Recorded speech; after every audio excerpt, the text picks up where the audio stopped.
Vale, pues vamos a empezar. A ver, hay tantas cosas de las que se pueden hablar aquí. Lo hemos llamado el arte de la confianza.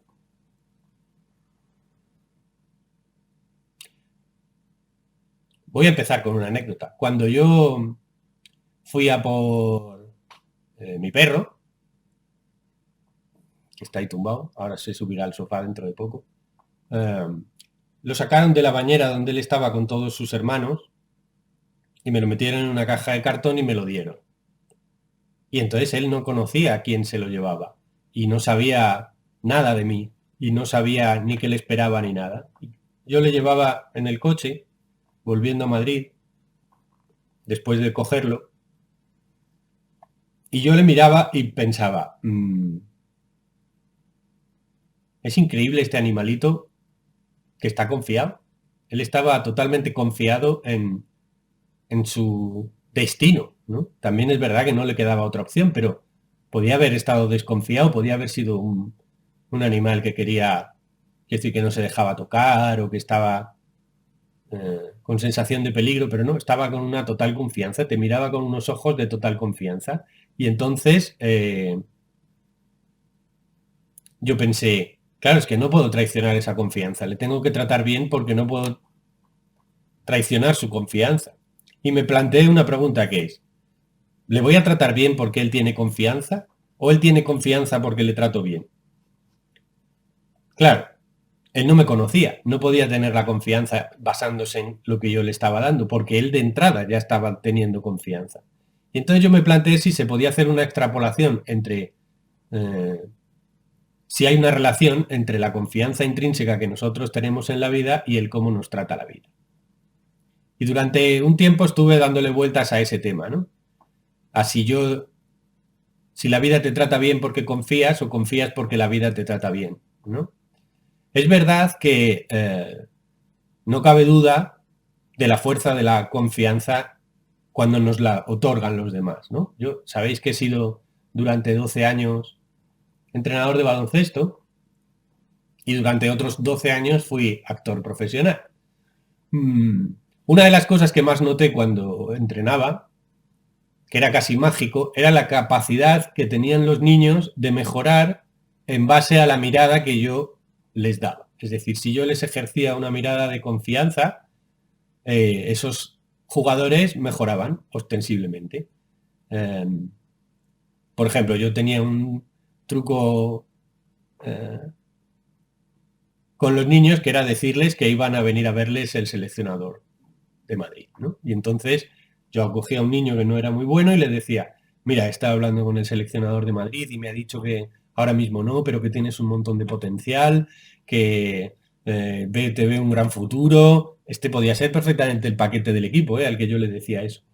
Que probablemente seas un gran jugador de mayor y entonces como el seleccionador cree en ti y yo también creo en ti, lo que voy a hacer va a ser darte más minutos el próximo partido y te voy a sacar en el quinteto titular. Entonces, de manera asombrosa, ese niño, solo por esa mirada de confianza, en el siguiente partido, pues jugaba infinitamente mejor. Y entonces yo me empecé a dar cuenta de la fortaleza y de la mejora y de la capacidad evolutiva que tiene una mirada de confianza sobre nosotros, ¿no? Por ejemplo, los directores de teatro, cuando tú tienes un director de teatro que confía en cómo lo vas a hacer tú y que te da, digamos, libertad y manga ancha a la hora de la dirección, tú te sientes mucho más seguro y entonces, digamos que tu actuación es mucho más libre, es mucho más natural, es mucho más espontánea. Es decir, la confianza de la mirada del otro sobre ti te da mucha capacidad de estar sosegado y liberado y espontáneo. Porque es como que eres reconocido en tu esencia, ¿no? Otra cosa que pasa, por ejemplo, es cuando tienes un maestro espiritual, cuando viajas o cuando tienes un maestro de yoga, un maestro de tantra, un maestro chamánico, un maestro, qué sé yo, o tu propio terapeuta, ¿no? Y él te trata como Dios, ¿sí? Él te trata muy bien y te mira validándote y te mira valorizándote y te mira confiando en tu propio desarrollo, pues entonces tú floreces, ¿no? Los maestros espirituales, al tratarnos como Dios, nos hacen ver nuestra propia divinidad dentro, y entonces es esa mirada que te reconoce como algo valioso, lo que te permite a ti el poder experimentarte a ti mismo así, ¿no? Luego está la influencia que tenemos a la hora de que los líderes o la persona que nosotros seguimos o quien tiene la responsabilidad en el momento esté teniendo una sensación de confianza. Confianza consigo mismo, ¿sí? Yo siempre pongo el ejemplo de la voz del piloto cuando hay turbulencias. La voz del piloto en un viaje cuando el avión está pasando una fase de turbulencias. Entonces el piloto te habla, enciende el micrófono y dice: señores pasajeros, estamos sufriendo un proceso de turbulencias, no se preocupen, pónganse los cinturones y tranquilos, disfruten del viaje. Y entonces es su confianza en que no va a pasar nada lo que te hace que tú, digamos, tengas esta sensación de, bueno, no pasa nada, ¿no? Imaginaros que las azafatas de un vuelo, cuando están atendiendo a la gente y el avión está haciendo turbulencias, ellas estuvieran aterrorizadas diciendo: tía, vamos a morir todos. Pues claro, inmediatamente entraríamos en pánico, ¿no? O cuando, si alguno de los líderes políticos que salieran en esta situación tan extraña que estamos viviendo ahora, se le viera que está aterrorizado, ¿no? Y que está teniendo miedo, y que en vez de que los mensajes son va a ser difícil, pero lo tenemos controlado, se trata de hacer unos ciertos sacrificios, pero estamos orgullosos de vosotros, todo saldrá bien, tranquilos, todo saldrá bien, ¿sí?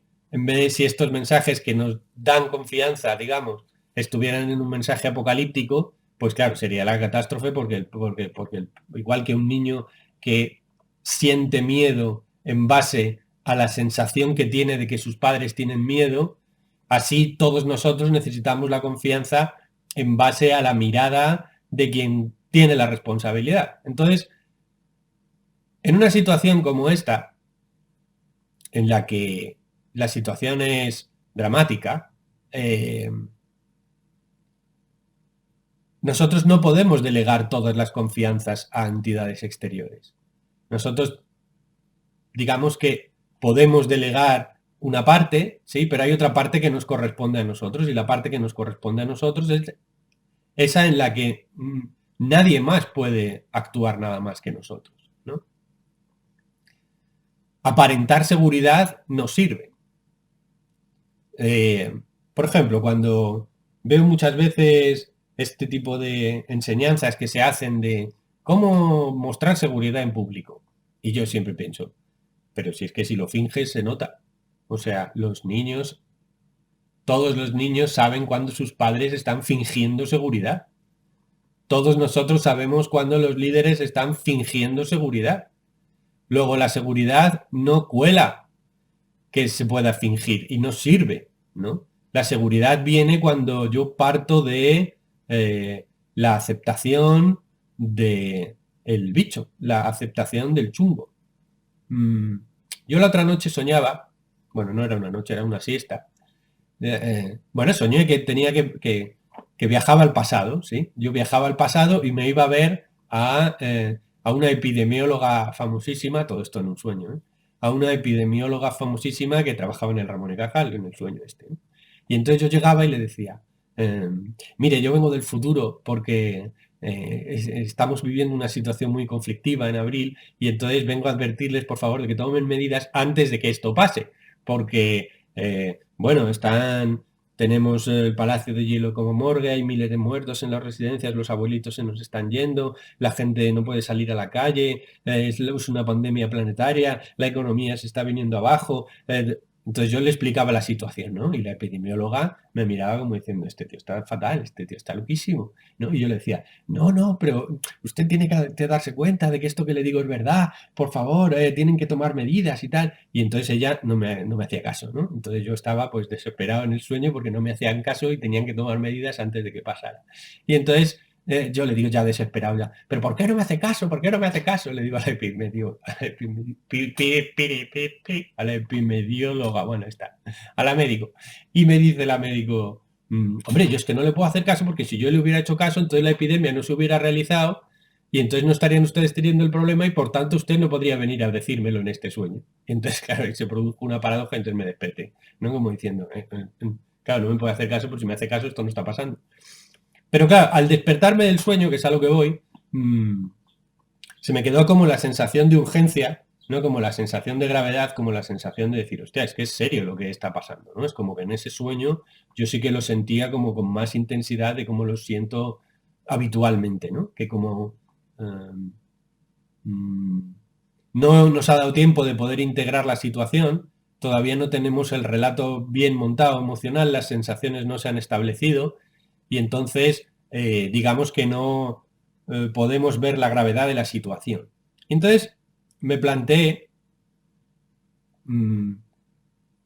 esta cosa que ya sabíamos, ¿no? Pero que no está nada mal decirla ahora, que es que cuando tú estás viviendo la situación, no hay sensación de gravedad. Es decir, en la batalla, en plena batalla, tú no tienes miedo, tú lo que estás es luchando. Cuando tú estás en pleno conflicto, tú estás viviendo el conflicto, tú no estás teniendo miedo del conflicto. Entonces, el planteamiento es que cuando está el conflicto, no está el miedo. Y cuando no está el conflicto es cuando sí que está el miedo. Es decir, el miedo es una previsión de un conflicto que todavía no está. Entonces, si nosotros nos dejamos llevar por ese miedo a la previsión, a la futurología de un conflicto que todavía no está, porque si el conflicto está, digamos que lo que vamos a hacer es ocuparnos del conflicto y lo vamos a vivir, pero lo que no podemos tener es miedo de una cosa que todavía no está sucediendo, porque la mayor parte del conflicto de confianza se basa en la previsión de cosas que todavía no están sucediendo.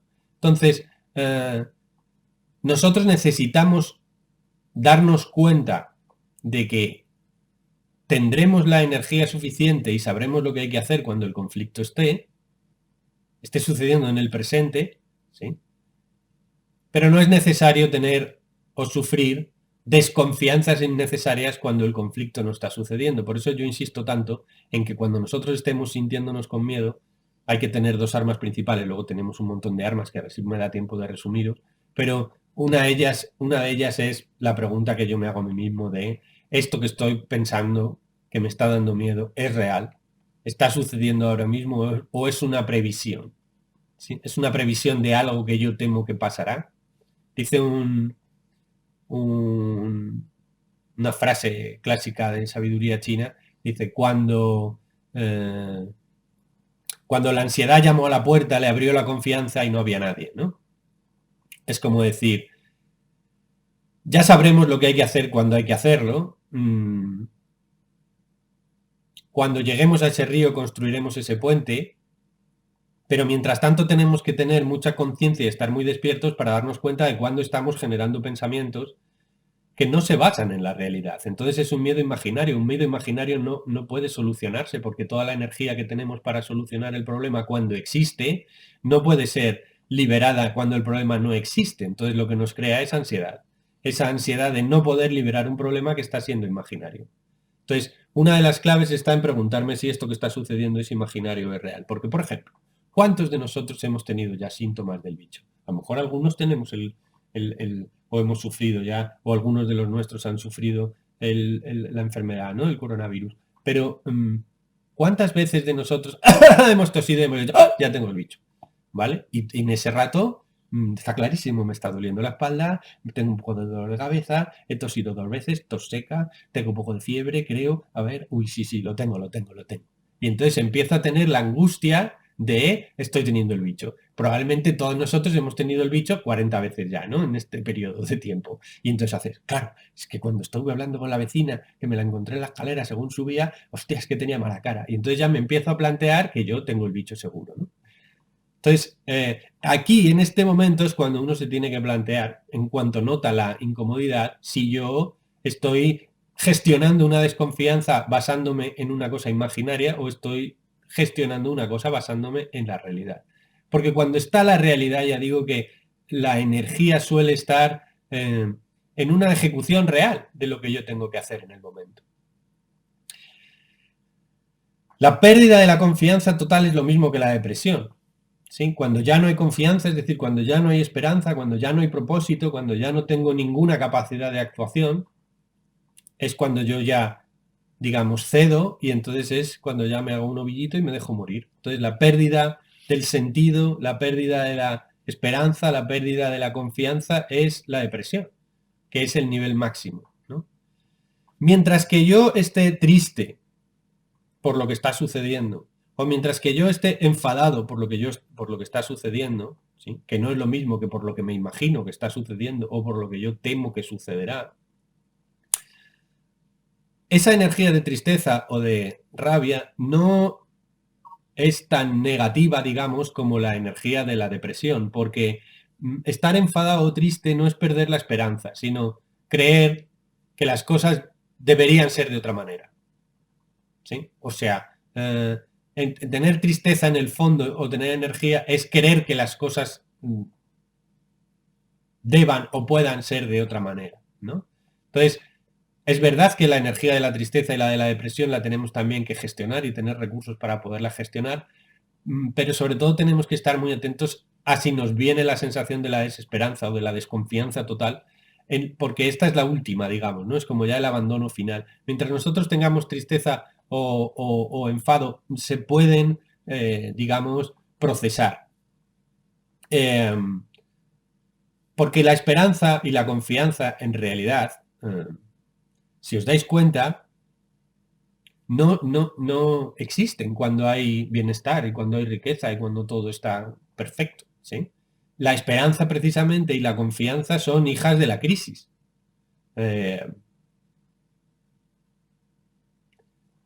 Por ejemplo, en la educación de los niños malcriados, nos damos cuenta que nosotros tenemos como una especie de equilibrio continuado emocional que nos mantiene siempre en una especie de sensación mantenida de cómo somos nosotros, con qué postura existencial tenemos frente a la vida, ¿sí? ¿A qué me refiero? Cuando tú ves un niño malcriado, un adolescente malcriado que se queja terriblemente y que sufre con una enorme indignación porque, qué sé yo, porque, no sé, le han cortado el flequillo 2 centímetros por encima de lo que a él le gustaría, o a ella le gustaría, o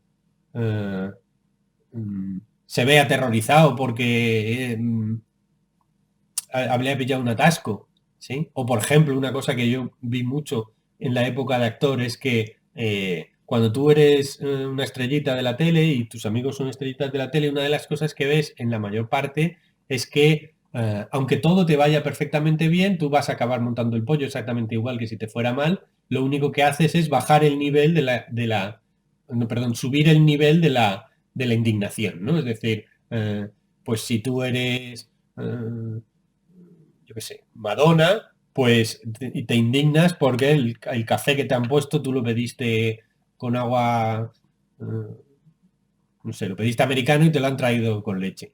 Y entonces tú montas un pollo y ves pataletas verdaderas con cosas que no tienen ninguna importancia, ¿no? Entonces, cuando yo veía esto, o cuando veo niños que tienen una sensación de enorme gravedad con cosas que no tienen importancia, me planteo esto que quiero transmitir, que es que nosotros no depende tanto cómo estamos de lo que sucede, por muy grave que sea, como la situación actual, sino de cuál es nuestra postura existencial frente a la vida, en general, ¿sí? Porque yo puedo tener una situación óptima como en los países ricos del norte de Europa y sin embargo son los sitios donde más suicidios hay, ¿no? Luego, la esperanza, la confianza es hija de la crisis, es decir, no tenemos que buscarla porque por sí misma nos sucede. Es decir, ¿por qué hay tanta gente en comparación con otras veces queriendo ver esta charleta, ¿no? Pues porque precisamente necesitamos esta confianza y estamos buscándola, estamos intentando encontrarla dentro de nosotros porque la necesitamos y la necesitamos porque nos está azuzando la situación, ¿no? Entonces, debemos tener confianza en que la esperanza y la confianza van a surgir en tanto en cuanto la situación se agrave. De la misma manera que nuestros recursos se van a ir amplificando en tanto en cuanto la situación se agrave, ¿no? Porque lo heroico, lo que nosotros consideramos heroico, es precisamente tener esperanza cuando no parece haberla.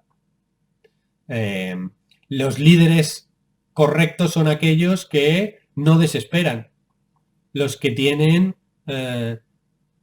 una sensación de confianza, que visualizan una salida y que encuentran la manera y la acción que nos llevan a esa salida. Esa es la heroicidad provocada por la confianza que te da la gravedad de la situación. Pero para tener esa confianza que se basa en la gravedad de la situación, lo que yo tengo es que encarar la gravedad de la situación, confrontar la gravedad de la situación, ¿sí?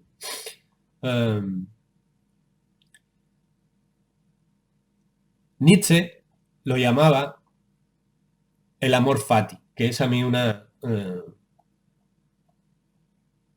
idea que siempre me ha gustado, ¿no? De la filosofía occidental. La filosofía occidental, en el fondo, cuando tú la lees, tiene mucho que ver con la filosofía budista y con la filosofía oriental, ¿no? En el sentido de que en el fondo hay ideas que los grandes pensadores, los grandes filósofos occidentales también están de acuerdo con conceptos que son budistas o con conceptos que son místicos cristianos, ¿no? Y sin embargo, cuando nosotros estudiábamos filosofía, no nos lo explicaban, ¿no? Hay una cierta incomprensión de los mensajes finales, según mi punto de vista, de los filósofos occidentales también. Y por ejemplo, Nietzsche, él llamaba el amor fati a esta cosa que es como la aceptación global de todos los momentos, ¿no? Que es precisamente el ser capaz de encarar el conflicto aceptando lo que está sucediendo. Esa aceptación de lo que está sucediendo no es miedo, sino que lo que me genera es la energía suficiente como para actuar frente a esa situación en lo que a mí me corresponde. Porque yo debo diferenciar lo que a mí me corresponde de lo que les corresponde a otros y darme cuenta de que hay varios niveles de confianza que yo los puedo ir digamos, delegando. Por ejemplo, ¿cuáles son los niveles de confianza? Pues yo puedo confiar, por ejemplo, en lo divino, ¿no? Esta es como la confianza general. Claro, cuando la gente dice, es que yo no creo en Dios, dices, claro, o es que yo no tengo la sensación de divinidad. Bueno, tenemos que primero darnos cuenta de que la idea de Dios, hay tantas ideas de Dios como gente pensando en Dios, ¿no? Entonces, claro, cuando tú dices, es que tú crees en Dios, dices, pues definamos Dios, ¿no? Porque no es lo mismo. Si a mí me preguntas, ¿tú crees en el Dios que es un señor con barba que vive en el cielo y que está juzgándonos a todos? Dice, pues hombre, uno ya es mayor para creer en estas cosas desde ese punto de vista, ¿no? De un señor mayor con barba, quiero decir, ese concepto específico, ¿no? Pero si tú tienes un concepto más amplio de la divinidad, ¿no? Y un concepto más profundo de la divinidad, como por ejemplo igualar la divinidad con la realidad, ¿no? O decir el universo tiene este aspecto divino, ¿no? Pues entonces tienes como una sensación de la divinidad que es muchísimo más grande y muchísimo más amplia que simplemente el concepto de una divinidad exterior que juzga y que decide y tal, ¿no? Es como tener una sensación de que la propia realidad, la propia unidad de la realidad, la propia esencia de la existencia, el ser, el mundo y la divinidad en el fondo son la misma cosa, ¿no? Entonces, la primera confianza es en esto, en que la vida sabe lo que hace, el mundo sabe lo que hace, la divinidad sabe lo que hace, ¿no? La segunda confianza está en lo natural, es decir, en el mundo material, en el propio proceso de los cuerpos, en el propio proceso de la naturaleza de cada uno de los organismos, en el propio funcionamiento de la naturaleza en sí misma, ¿sí? de la manifestación de la naturaleza. Es decir, confiar en que llegará un momento en el que el cuerpo sabrá sacar anticuerpos, confiar en la naturaleza de que, digamos, esta infinita armonía y extraña armonía que supone que el universo exista, pues seguirá funcionando, ¿no? Y entonces yo puedo hacer una delegación de confianza en esta sensación hacia lo natural. Es verdad que lo natural en ocasiones parece devastador, pero no podemos negar que en el fondo, si lo miras con una cierta generalización, ves que siempre se mantiene un equilibrio extraordinario, ¿no? Y que el mundo es más equilibrado que caótico. Entonces puedes hacer una delegación, decimos uno en la divinidad, en este aspecto espiritual profundo del ser, puedes hacer una delegación en la propia naturaleza biológica, ¿sí? De tu propio cuerpo, del cuerpo de los demás. Puedes hacer una delegación en las demás personas y en el grupo, claro. Esta delegación en las demás personas y en el grupo es más complicada. ¿Por qué? Pues porque no tiene que ver tanto con cómo están actuando los demás, en verdad, para poder tener confianza en ellos, sino que tiene mucho que ver con nuestra propia herencia kármica, desde el punto de vista de que los niños, ¿sí?, que han tenido padres de los que no se han podido fiar, van a tener una tendencia a ser más desconfiados en la vida. Entonces, yo no puedo confiar en los demás si no soy confiado, y no soy confiado porque no me he podido fiar. Hay diferentes niveles de relación, diferentes niveles de confianza en la relación, diferentes tipos de apegos con respecto a las figuras que nos han criado y que nos han protegido, y esos diferentes niveles de apego y de confianza nos van a marcar cuál es nuestra estructura, nuestra postura existencial con respecto a la confianza en los demás. Si yo no me he podido fiar de mi padre, ¿sí?, entonces es alguien que no se fía ni de su padre, dice la tradición, ¿no? No se fía ni de su padre, no se fía ni de su madre. ¿Qué quiere decir? Pues que no se fía de nadie. Entonces, cuando nosotros estemos teniendo una sensación de desconfianza total con respecto a las personas en las que deberíamos delegar, plantearnos también si esa confianza puede estar un poco desproporcionada, provocada por el tipo de estructura que nosotros tenemos interior en base a lo que hemos recibido educativamente. Porque si nosotros no nos hemos podido fiar de nuestros cuidadores estructurales, probablemente tendamos a, digamos, tener más facilidad por ver teorías conspirativas, no fiarnos de nadie, creer que siempre nos están engañando, ¿sí? En cambio, si hemos tenido padres fiables, predecibles, digamos, sí, con unos niveles de protección, de presencia y de fiabilidad alta, pues nosotros tendemos de manera innata a pensar que en el fondo pues todo irá bien, que ellos ya sabrán lo que hacen, ¿no? Una de las cosas más impactantes que se ven ahora, ¿no?, es que en una situación donde donde hace falta una enorme necesidad de unidad en todos los aspectos, cómo se produce que algunos sectores de la sociedad generan una desconfianza brutal mientras que otros no, ¿no? Entonces no tiene tanto que ver con qué están haciendo los líderes, sino con cómo somos nosotros y qué tipo de postura existencial tenemos de salida con respecto a la confianza que ponemos en quién debe ejercer esa responsabilidad. Por ejemplo, hay una delegación, digamos, devocional por el sector sanitario. Esta devoción que hay ahora mismo, que por supuesto está plenamente justificada, también se da cuando no hay una epidemia, ¿no? Es decir, cuando tú estás enfermo, y en otras ocasiones que no hay este conflicto de las epidemias, tú ves que siempre la gente es, madre mía, cómo han estado los médicos, quiero dar las gracias a todo el equipo, habéis sido maravillosos conmigo, me habéis ayudado, habéis estado ahí. Esa delegación de confianza, esa capacidad de entregarnos a ser cuidados, a ser protegidos, a confiar que las otras personas saben, que van a saber lo que tienen que hacer, que yo voy a estar acompañado, que voy a estar protegido, que van a saber atenderme, ¿sí? Esta confianza nos permite, digamos, mejorar, ¿no? Es la confianza del piloto del avión cuando nos dice no va a pasar nada, o es la confianza del médico cuando te dice no se preocupe que vamos a irlo procesando. O sea, imagínate que el médico cuando te ve los análisis hiciera ahí ¡ah!, y se pusiera a gritar como un loco, pues coño, te jona, ¿no? Quiero decir, es esa capacidad que tienen los otros de transmitir confianza, lo que a ti te permite que tú también puedas, digamos, florecer en esa entrega de la confianza que es tan necesaria, porque nosotros de pequeños, de bebés, somos seres muy incapaces, o sea, no sabemos hacer nada por nosotros mismos, ¿no?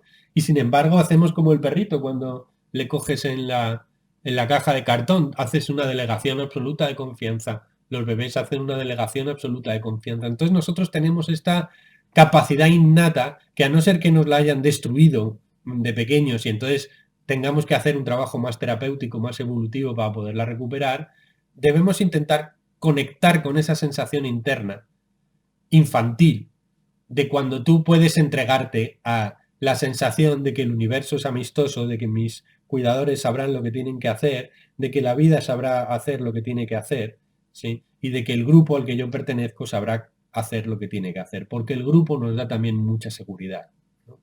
Es decir, la confianza en los otros no solo es en los líderes, en los médicos, en los que toman las decisiones, sino también tengo que confiar en que la gente sabrá lo que tiene que hacer, eh, y que la unidad del grupo nos permitirá, digamos, salir de lo que tiene que hacer. O sea, salir de esto que está sucediendo y saber lo que tenemos todos que hacer, porque el grupo nos da muchísima seguridad. El grupo y el líder nos da seguridad. Por eso es tan importante, por ejemplo, en la tradición budista, la creación de una sangha, ¿no? Esta reunión que estamos teniendo es una sangha. Es un montón de gente organizada en base a un objetivo común, que se acompañan unos a otros, se dan pertenencia, se validan entre ellos y esto nos da fortaleza. La unión del grupo nos da fortaleza. Entonces yo puedo tener confianza en la divinidad, confianza en el mecanismo natural, confianza en los demás, quiero decir, tanto en los que deben tener ciertas responsabilidades, como en el grupo en general, de que el grupo sabrá lo que tiene que hacer.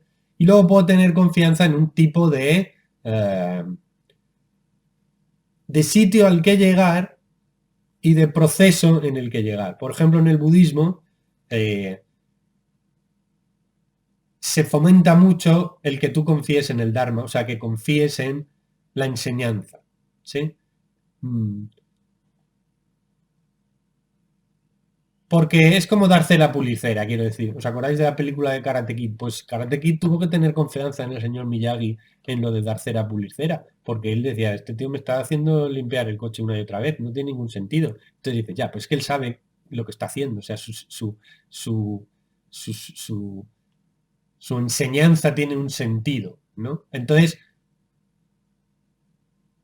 nosotros podemos cambiar de ideología práctica con respecto a lo que tenemos que hacer, pero podemos confiar mientras tanto en esa ideología, ¿sí? Ya cuando los hechos nos demuestren repetidamente que nos funciona, entonces nos podemos plantear sin ningún problema cambiar de ideología, pero mientras que nosotros estemos teniendo un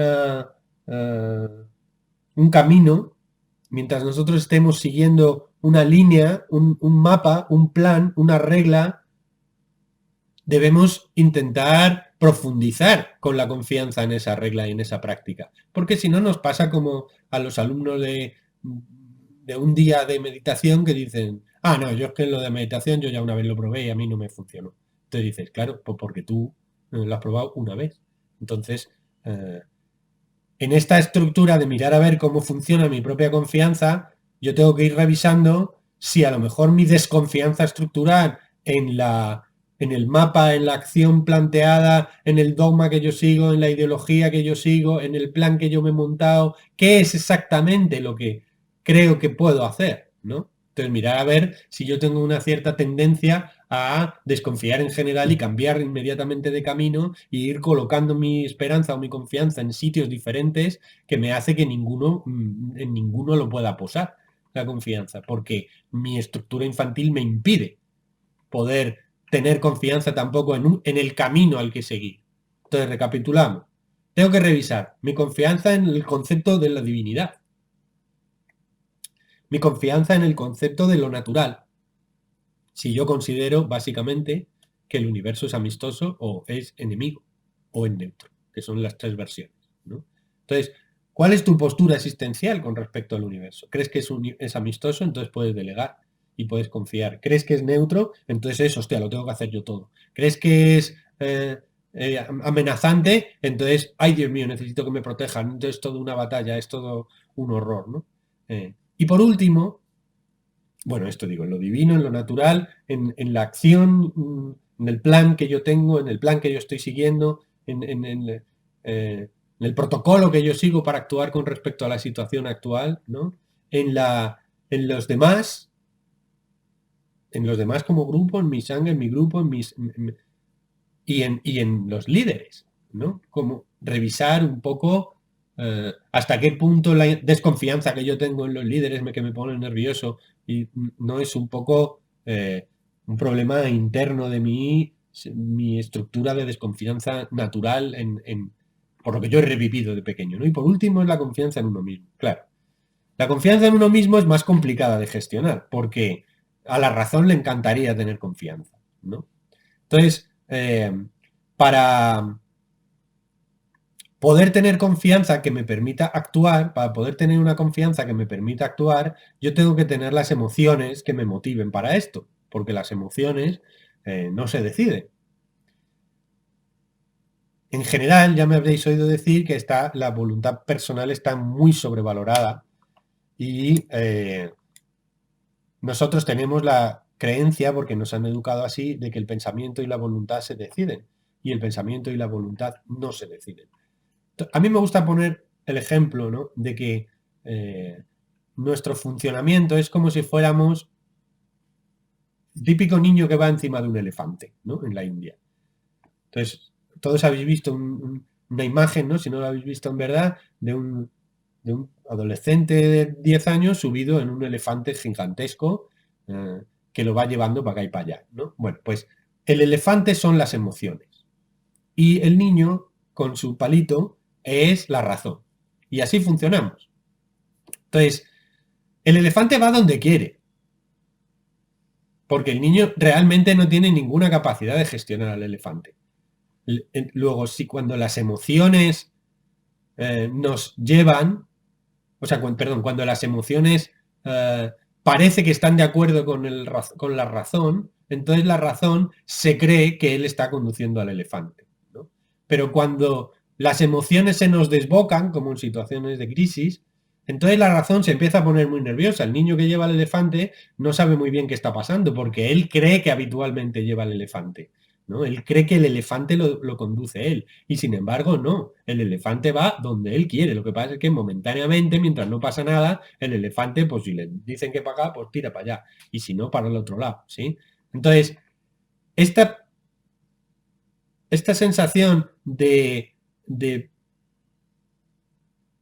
no controlar las emociones en el momento en que el elefante se desboca, a la razón le pone nerviosísimo. E intenta buscar los recursos como para decir, esto no está pasando, esto no está pasando, no está pasando. Entonces, para nosotros tener confianza en nosotros mismos, tenemos que tener una estrategia correcta de manejar al elefante. ¿Y cómo se maneja un elefante? Pues,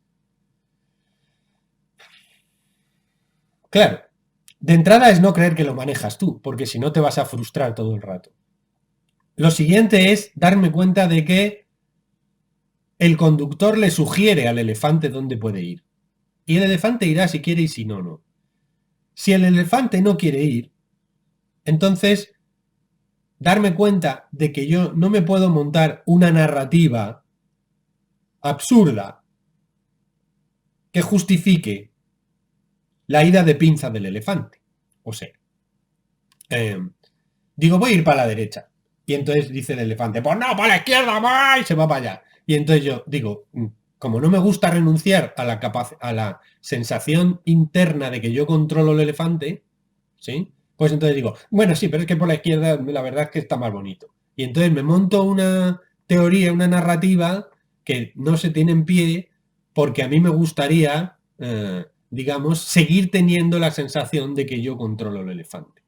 Entonces, uno, no controlas al elefante. Dos, el elefante irá donde él quiera. 3. No te montes narrativas absurdas cuando el elefante no esté yendo a donde tú quieras. Es decir, cuando tengas emociones de desconfianza, de miedo, de angustia. No, a palos, lo único que vas a hacer es cabrear al elefante. Y va a ser peor. Entonces, lo que tengo que hacer es una negociación con el elefante. ¿Sí? Es decir, a la emoción interna, yo le tengo que tratar como tratamos a un niño con una pataleta, que es darle escucha. ¿Qué es? ¿Qué te pasa? Tener esa sensación de permisividad, de aceptación de dónde va el niño, ¿sí? De qué le está pasando, de decirle yo estoy aquí, de decirle... básicamente puedes darte cuenta de que se trata de que tú actúes como padre correcto y adecuado, como si fueras un padre o una madre correcta y adecuada, con un niño, que también eres tú, que está teniendo unas emociones desbocadas, descontroladas, inoportunas. Y entonces el proceso de controlar, si queremos llamarlo controlar, o surfear, o poder reconducir al elefante, ¿sí? Tiene más que ver con que yo le dé atención, le dé escucha, le valide y le permita expresarse, digamos, dentro de un entorno de conciencia, de un paraguas de conciencia que yo esté acaparando, ¿sí? Es decir, la conciencia se coloca por encima de esto y entonces permite que esta sensación se exprese, y una vez que se ha expresado, le doy consuelo, atención, corrección, ¿sí? Es una especie de trato como un papá con un niño con pataleta, correcto, que si yo al niño le pego, pues no voy a conseguir que esto se corrija, ¿no? Se trata de darle atención, escucha, a nosotros mismos me estoy refiriendo, ¿no? Que estamos en el apartado de cómo yo puedo tener confianza en mí mismo. Pues dándome cuenta de cuando no tengo esa confianza en mí mismo, ¿sí? Porque el elefante se me ha desbocado y entonces le tengo que dar atención, escucha, corrección, yo estoy aquí, no te preocupes, todo saldrá bien, te acepto estas sensaciones, permito que se te manifiesten, vívelas completamente, no negarlas, no montarme pelis, no imaginarme cosas que no están pasando, ¿sí? Ok. Más cosas. Bueno, antes de daros algunas prácticas, digamos, que son importantes, también quiero insistir un poquito más todavía en el tema de la narrativa mental.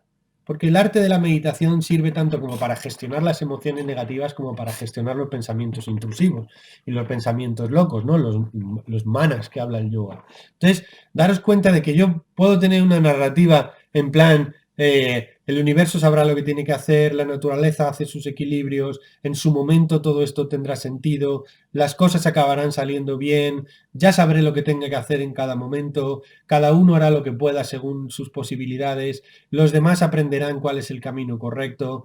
Hay gente que sabe más que yo lo que hay que hacer y voy a confiar en que su proceso tendrá éxito y las cosas se solucionarán. La humanidad saldrá de estas como ha salido tantas veces. Estamos aprendiendo a la cooperación y a la ayuda, como tantas veces en los que nosotros, que somos un mono de grupo, digamos, un animal gregario, sabremos lo que actuar, sabremos estar unos con otros, siempre acabará todo bien, ¿no? Que este es un mensaje que yo puedo tener este mensaje en la mente. O puedo tener un mensaje que sea el contrario, que es: no existe Dios, estamos abandonados a un mundo caótico, la naturaleza es cruel y depredadora que crea unos bichos terribles que nos están devastando, aquí solo va a sobrevivir el más fuerte, tengo que acaparar más papel higiénico, la vida es lucha y competencia, que se jodan los demás, voy a mirar por mí, voy a luchar por lo mío, me voy a poner a la puerta de mi casa con una recortada y el que se acerque le pego un tiro, los otros son el enemigo, no te puedes fiar de nadie, estos señores que llevan en la dirección política o la dirección sanitaria son unos mequetrefes y unos incompetentes, y yo soy un epidemiólogo súper reconocido que sabe mucho más que todos estos señores, la gente es gilipollas en general,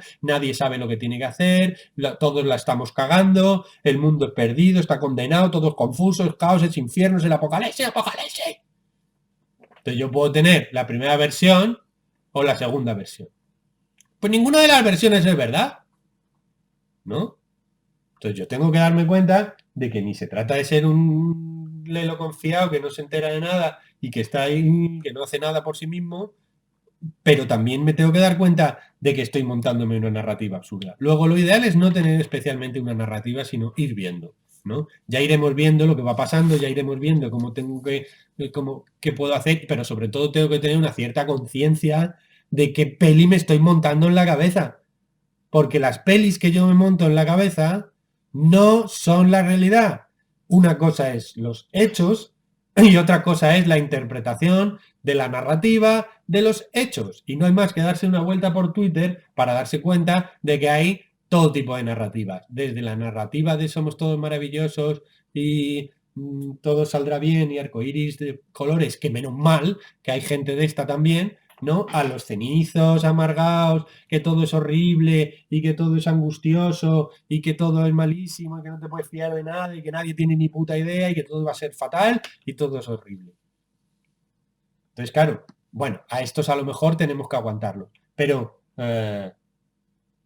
dándoles compasión y deseándoles lo mejor, pero no, intentar controlar que nuestro propio pensamiento con esto no se nos va en una narrativa absurda, pero nosotros no somos el pensamiento, nosotros somos el que controla el pensamiento.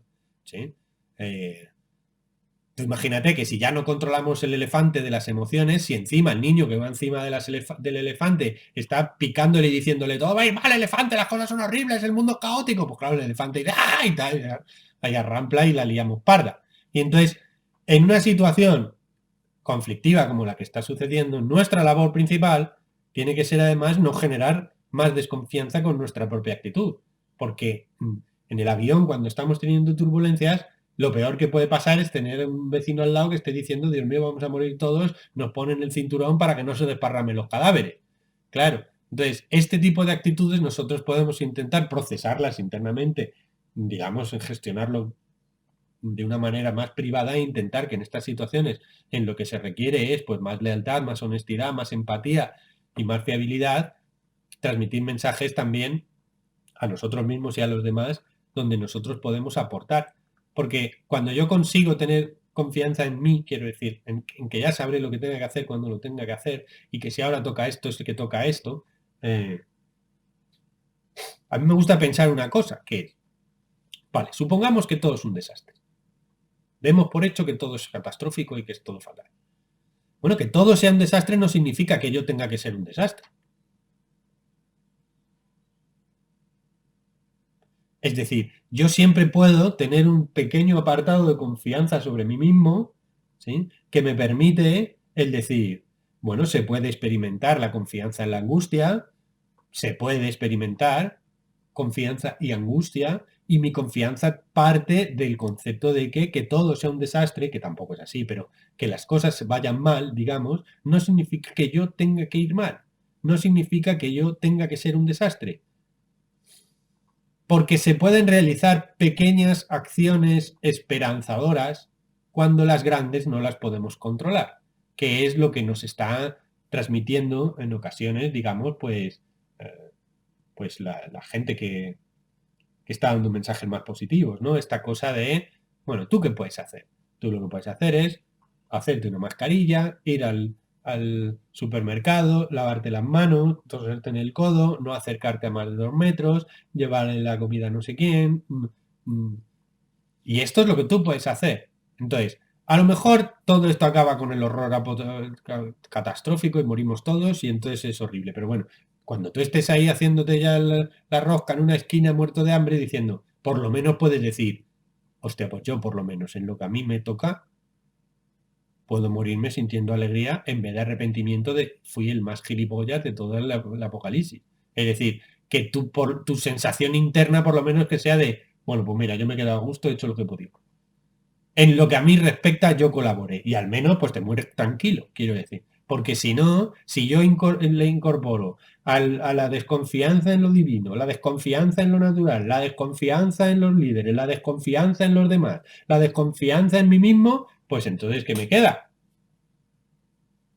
¿Qué me queda? La desesperación. Hay un concepto que a mí me gusta, que es de un filósofo que se llama Nassim Taleb o algo así, Bueno, que él lo llama el concepto de antifragilidad, ¿no? Que es un poco como la parábola de Jesucristo de dónde plantas tu casa.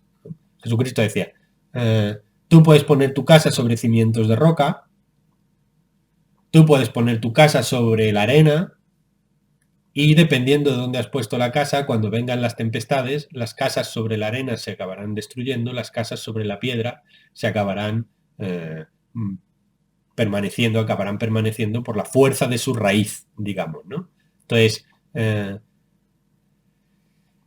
tenemos la posibilidad de tener un comportamiento con respecto a una situación crítica como la de ahora, como una casa en la piedra en la que yo tengo estructura, fuerza y fortaleza porque estoy asentado en una sensación interna que tiene que ver con lo que no cambia, y ahora vamos a esto, ¿sí? Tiene que ver con lo que no cambia.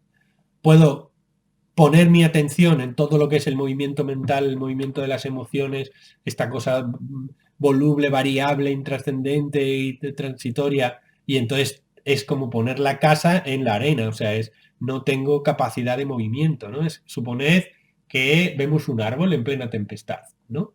Pues el árbol en la copa se mueve un montón.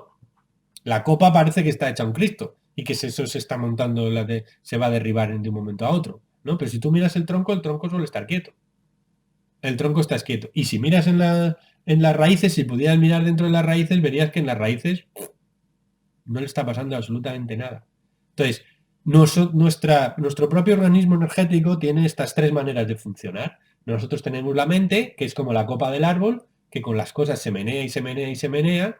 Tenemos las emociones, que son las ramas del árbol y que van pin, pin, pin, pin, se mueven también y que están a punto de quebrarse todo el rato. Luego tenemos el tronco, que es lo que el yoga llama el jara, o sea, la sensación, la sensación interna colocada en este punto por debajo del ombligo donde yo puedo concentrarme, que de ahí viene la práctica de la respiración abdominal para ponerme y centrarme en esa situación, digamos, más estable cuando está todo fatal. Es decir, yo puedo poner la atención en las ramas de arriba del árbol, o sea, en el pensamiento y en la mente, y entonces me moveré con la tempestad. Puedo poner la atención en las ramas de abajo, en las emociones que son también cambiantes y que están a punto de romperse todo el rato y que me hacen sufrir. Puedo poner la atención en el jara, o sea, en el tronco, en la raíz de mi cuerpo, en la sensación del ser, en la respiración profunda abdominal, en la sensación de tener el cuerpo bien plantado. Aquí yo puedo tener esta sensación, o puedo poner mi raíz en una sensación más mística, más profunda, más intensa. Esta delegación de confianza en quien ha creado el problema ya sabrá resolverlo. ¿Sí? Entonces, en saber que en el fondo la tempestad llegará un momento en que se acabará. Esta sensación de decir, estamos en manos del destino, el destino que lo ha creado ya sabrá lo que tiene que hacer. Y estas son las raíces profundas. Estas son las raíces profundas.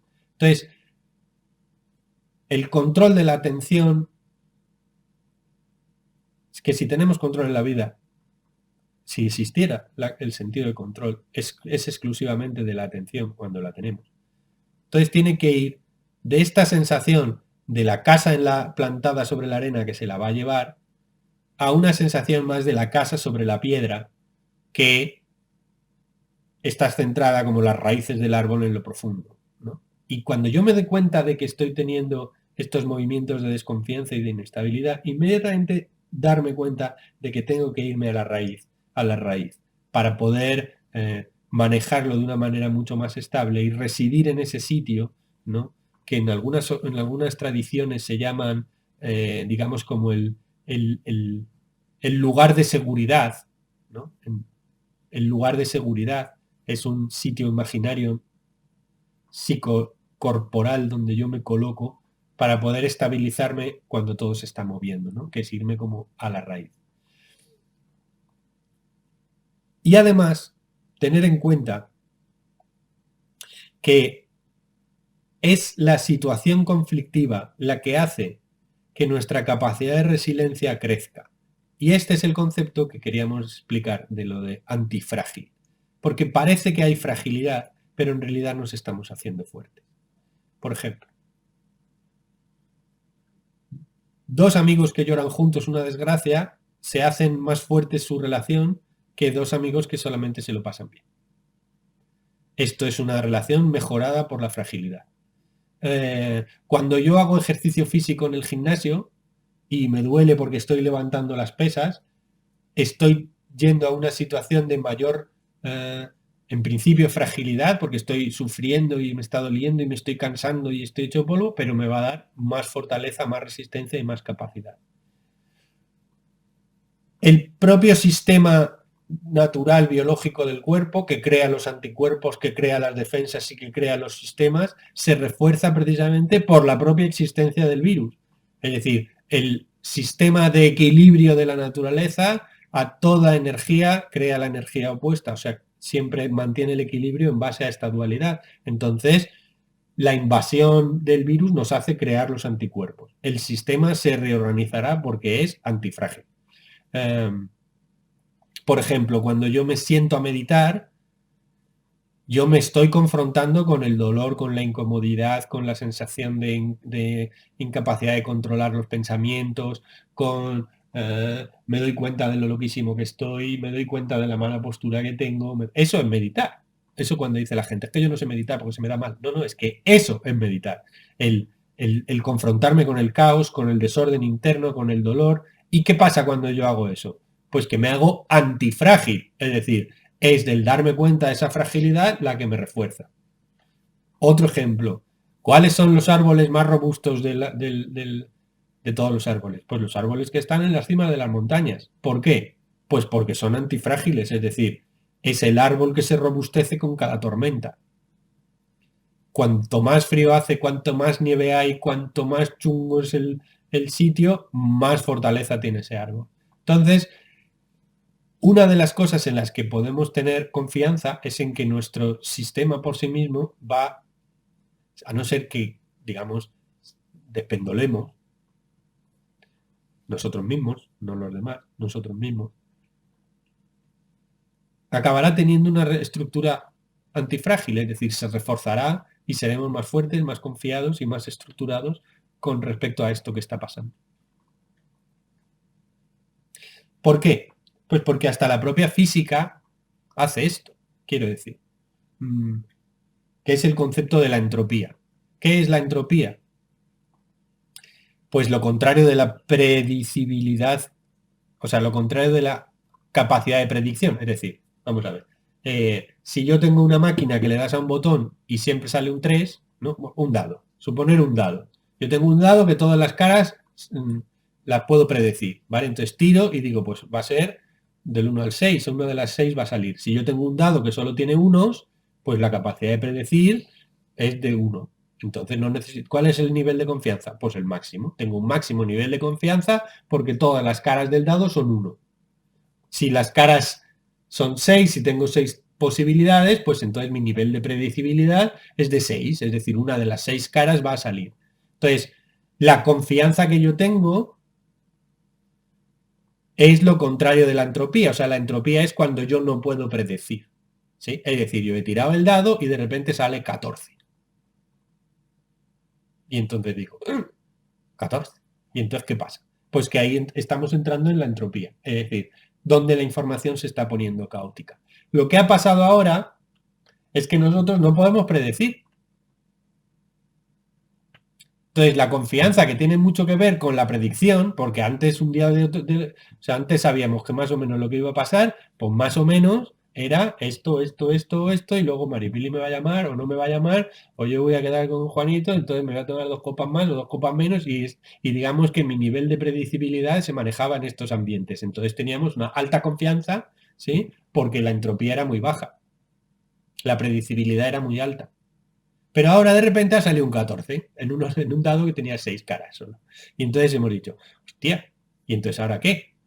Claro, ¿qué pasa cuando en la física sucede la entropía? Pues que la entropía es el proceso por el cual un sistema aparentemente es caótico hasta que la información se reorganiza en una estructura superior. ¿sí? ¿Cómo se reestructura en una información superior? Pues con la observación. Es decir, ¿qué tenemos que hacer en este mecanismo, en esta situación de alta entropía, es decir, de baja predecibilidad? Es decir, no podemos prever qué es lo que va a pasar porque todo está caótico. Entonces tenemos que estar atentos y observar. Atentos y observar, porque vaya a donde vaya, acabará posándose. Y acabará estructurando de otra manera. Y nos adaptaremos a esa nueva manera de estructurarse que tiene. Entonces, tenemos que tener paciencia y confianza en las fases entrópicas, por difíciles que nos resulten, porque acabarán posándose y trayendo una organización distinta. Y en principio, si el universo generalmente evoluciona a estructuras más organizadas, porque si tú lo analizas te vas dando cuenta que al principio están las partículas, luego están las moléculas, luego, o sea, los átomos, luego las moléculas, luego las proteínas, después las células, después el órgano, después el individuo, después el grupo, después la biosfera, después los planetas, el sistema solar, las galaxias. Entonces siempre se va organizando en una situación de órdenes superiores, mayores, con lo cual el caos es aparente. Y en esa situación de caos aparente en el que hemos tirado los dados y ha salido un 14, pues lo que tenemos que hacer es esperar a ver por qué ha salido un 14 y ir viendo cómo se va a estructurar esto. ¿Sí? Ok. Porque hay tres actitudes con respecto a mi acción en estas situaciones. Yo puedo tener una actitud infantil. Infantil es desde el punto de vista del egoísmo infantil, ¿no? La pataleta, el caprichismo, el esto no debería estar pasando, el pues qué rabia tengo, la pataleta, el desesperarme, el cagarme en todo, el llorar desesperadamente porque madre mía, qué desgracia más grande. Es decir, como un niño pequeño. Es decir, un niño pequeño es un ser maravilloso, pero no sabe. Entonces, es básicamente egoísta, un niño pequeño, ¿sí? Y entonces, rabia y pena y tal. Con respecto a la crisis, ¿sí? Yo puedo tener una actitud infantil de rabia, pena, ¿vale? Por esto de yo soy bueno y entonces me tratan mal, de rabia, pena, rabia, pena. O yo puedo tener una actitud más de adolescente, que los adolescentes ya dicen, bueno, yo voy a hacer un sacrificio, pero siempre en base a una búsqueda egoísta que hay detrás. Es decir, yo voy a estudiar porque después quiero aprobar. Entonces voy a estudiar, me sacrifico porque quiero aprobar. Esto es lo que yo llamo la actitud adolescente. Es decir, soy capaz de ceder e ir al gimnasio porque luego quiero estar cachas. Soy capaz de ser más majo de lo que me apetece con mi novia porque quiero mantener la relación. Es decir, es una especie de sacrificio momentáneo en base a una consecución de objetivos. ¿Vale? Pero luego hay otra manera que es más sabia y más madura, que es que yo actúo porque la actuación por sí misma correcta es el valor que yo estoy buscando como el valor final y que no requiere de un premio después.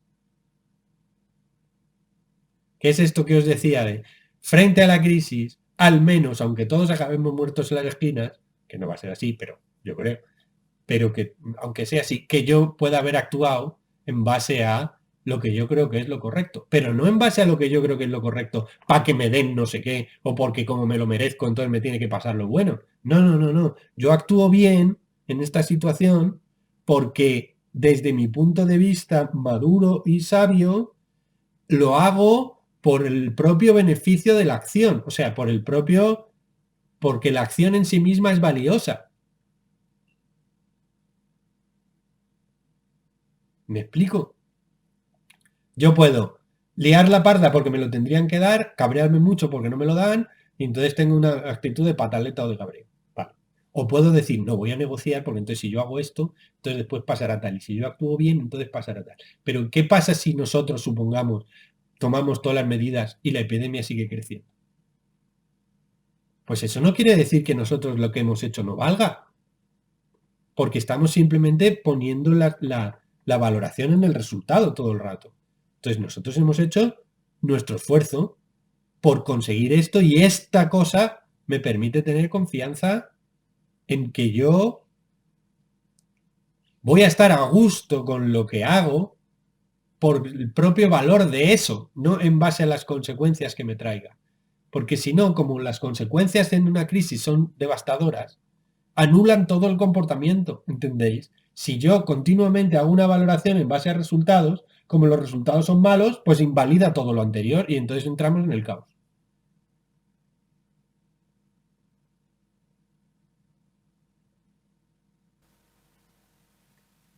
Prácticas específicas, ok. Bueno, daros cuenta de que, antes de las prácticas específicas, y terminamos ya con eso, daros cuenta de que nosotros tenemos una base nuestra, en todo ser humano tiene una base, que es que nosotros estábamos en el útero de nuestra madre, si el útero era razonablemente bueno, quiero decir, pues nosotros ahí lo teníamos todo hecho, todo dado, y era como lo llaman los budistas el palacio infantil, ¿no? Nosotros teníamos un calentito, a gusto, feliz, todo bien, todo. Entonces tenemos esa experiencia interna. Y de repente aquello se transformó en el caos absoluto y tenemos el apocalipsis y entonces aquello salimos reventados con la cabeza loca, abandonados a un mundo frío y oscuro, lleno de gente que chilla, el trauma del nacimiento, ¿no? Que todos habéis oído hablar de esto, ¿no? Y entonces se pierde el paraíso, tenemos el trauma del nacimiento, entonces como nos sentimos seres vulnerables, solitos y abandonados y con riesgo de muerte, pues entonces buscamos agarrarnos a la figura de la madre y esto todo es instintivo, ¿no? A las figuras protectoras que nos den esta sensación de confianza y de seguridad de, vale, vuelvo a estar tranquilito, ¿no? Bueno, pues en estas situaciones de crisis social, a nosotros lo que nos sale es ese arquetipo del nacimiento, es decir, la sensación del caos absoluto. Y ese arquetipo nos va a salir, esas sensaciones nos va a salir con la fuerza de aquellas otras sensaciones. Porque es verdad que hay mucha gente que habrá sufrido pérdidas o que las ha sufrido o que las va a sufrir y tendrán que confrontarse con ese dolor y con esa pérdida. Pero hay gente que estará enferma y habrá tenido que confrontarse con esa pérdida, ¿sí? Pero la mayor parte de nosotros, o estadísticamente, digamos, no está sufriendo una situación nada más que la ve en el telediario, quiero decir, que al final estás en casa, ¿sí? No todo el mundo, hay gente que está sufriendo real, pero es un porcentaje pequeño de la población, digamos, ¿no? El grueso de la población no lo está viviendo así. Pero como la situación del grupo es traumática, a nosotros nos va a subir la sensación arquetípica del nacimiento. Es decir, está del nacimiento del proceso del caos. Entonces tenemos que darnos cuenta de que al bebé se le pasa ese conflicto por el concepto de pertenencia, porque vuelve a tener confianza en la pertenencia a la madre, confianza en la pertenencia a la figura de cuidado, ¿sí? Entonces, esa confianza que permite el que el bebé no se haga neurótico, como le pasa a los bebés que no reciben cuidados en esa primera fase, ¿sí? Nosotros en esta fase de nacimiento lo que tenemos que hacer es alinearnos con estas raíces que hablaba yo antes, con esta figura arquetípica de la divinidad, con esta confianza en que esa figura arquetípica de la divinidad está en el fondo de mi corazón y es lo que yo soy y además es lo que el mundo es. Entonces, ese intento místico de delegación y de confianza en el funcionamiento de la vida es la que me permite que el arquetipo del nacimiento no se manifieste, digamos, de una manera desbocada en mí. Luego tengo que ir a buscar esta capacidad de unión con la raíz profunda de la confianza. Y esto no es algo que yo creo partiendo de la nada. Esto es algo que yo busco dentro de mi interior, porque ese almacén está. Es decir, yo ese almacén le tengo de la gestación y además lo tengo de los primeros cuidados si los pude tener razonablemente bueno. Luego yo puedo conectar con esa sensación en plena crisis. que es en el fondo lo que hacemos cuando alguien está sufriendo y entonces hace... Está yéndose al bebé, está yéndose al útero. Se consuela como se consuela un bebé. Después del nacimiento. Entonces yo tengo que ir a buscar esta sensación en mi almacén para traerla al presente, aunque alrededor esté habiendo tormenta.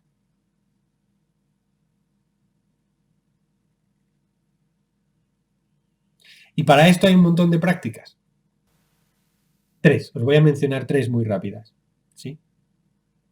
Una es que a mí me gusta mucho, que es la meditación de la compasión, la meditación meta que se llama en el budismo, que es el extender el deseo de felicidad a la totalidad. ¿Vale? Ora et labora, se dice en el cristianismo. Es decir, tú haz lo que tengas que hacer, tú tósete en el codo y lávate las manos, pero no te olvides de orar. Y esto de orar está de acuerdo la neurociencia, que ha demostrado la influencia en la mejora de las conexiones neuronales de las prácticas meditativas de visualización y de oración, digamos. Están de acuerdo las religiones, porque todas las religiones la tienen. Está de acuerdo todo el chamanismo, porque en todo el chamanismo se practica. Está de acuerdo el yoga, está de acuerdo la alquimia, está de acuerdo... ¿Vale? Es decir, esta capacidad de meditación y de emisión y de reconstrucción neurológica de nuestro funcionamiento, ¿cabe la posibilidad de que influya nuestra vibración en la totalidad del mundo y todo mejore? Cabe, ¿por qué no va a caber?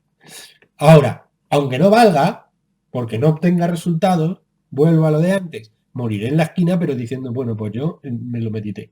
Y además me hace sentir bien, ¿vale? Entonces, esta meditación meta, que probablemente la podréis encontrar en internet, es: conecto conmigo, haces la práctica, digamos, de conexión que tú tengas contigo, conciencia de respiración, voy posando la mente, voy tranquilizando la mente. Para esto tenéis un montón de clases que podéis hacer. Me reconozco en esta situación, hago un poco de propiocepción, de sensación corporal. Si un día, si queréis, hacemos una meditación dirigida, ¿vale? Podemos hacer eso.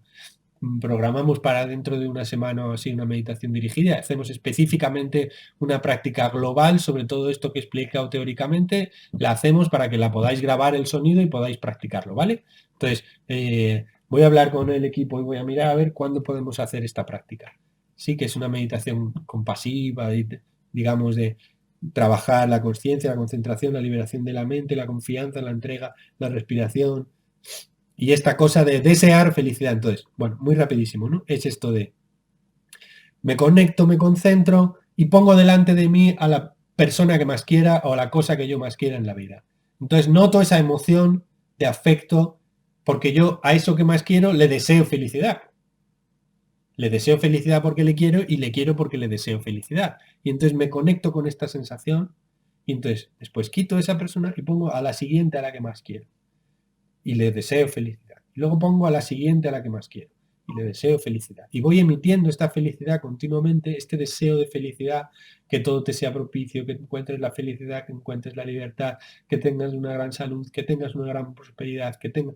Y esto se lo voy haciendo a todos, uno detrás de otro, uno detrás de otro, uno detrás de otro, uno detrás de otro, hasta que yo consigo hacérselo a todos, a toda la humanidad en esta situación. Te deseo salud, te deseo felicidad, te deseo fortaleza, te deseo confianza, ¿sí? ¿Que funciona y yo esto lo consigo, que la gente, digamos, se influya vibracionalmente gracias a mi práctica? Pues fantástico. ¿Que no funciona? Porque los demás no reciben nada, porque estos son supercherías gilipollas de tíos que se han tomado demasiadas setas. Por lo menos yo me voy a sentir muy bien por hacer esta meditación. ¿Entendéis? Y a mí me va a funcionar. Neurológicamente me va a funcionar, emocionalmente me va a funcionar y corporalmente me va a funcionar. Entonces, esa práctica de ir extendiendo el deseo de felicidad y salud a todo el mundo es mi principal recomendación en esta conferencia, porque en el fondo es lo que estamos necesitando. Esa conexión con lo profundo de yo estoy contigo, me hace feliz estar contigo, te estoy liberando tu sufrimiento, te deseo plena felicidad, ¿sí? Todos nosotros estamos condenados a la misma situación, que es que vamos a envejecer, vamos a enfermar, nos vamos a morir todo lo que creemos, a todo lo que nos aferramos lo vamos a perder y continuamente tengo que sufrir mi karma. Estas 5 verdades, que son los 5 grandes desafíos, lo único que pasa es que se han manifestado totalmente ahora. Porque ahora mismo estamos viendo la enfermedad, estamos viendo la muerte, estamos viendo cómo la enfermedad se está cebando con los viejitos, estamos viendo cómo estamos sufriendo el karma de las cosas que hicimos mal, de lo que no hemos visto, estamos viendo este karma de ¿pero por qué? ¿Por qué nos cae este destino sobre nosotros? Sí, entonces nos estamos confrontando con el vejez, la enfermedad, la muerte, el perderlo todo, el fin del mundo de lo conocido, y entonces, claro, además en una cosa impredecible ha salido un 14 en los dados, no podemos predecir a dónde va a ir, es precisamente pues esto, nos quedamos en respiración, apocalipsis, ¿no?